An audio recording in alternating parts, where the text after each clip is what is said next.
Iba pang balita sa probinsya. Hinimatay ang ilang residente ng Bangged Abra habang nakapila para makakuha ng financial assistance sa Abra Sports Complex. Ayon sa mga otoridad, init ng panahon ang dahilan ng kanilang pagkahilo. Idagdag pa ang tulakan at siksikan sa lugar. Agad namang rumisponde mga tauhan ng PNP, Army at volunteers para tumulong sa mga hinimatay. Inaasang magpapatuloy ang pamahagi ng financial assistance sa mga susunod na araw.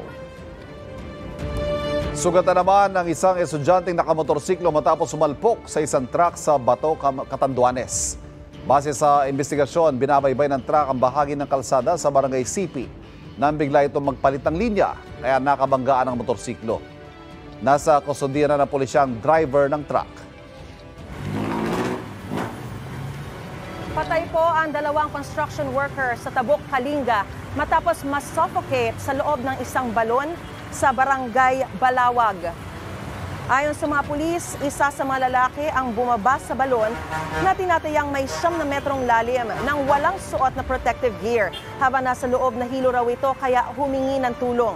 Bumaba naman ang isa pa niyang kasama para tumulong pero nahilo rin siya. Base sa investigasyon, maaaring nalason ng lethal gas ang dalawa habang nasa loob ng balon.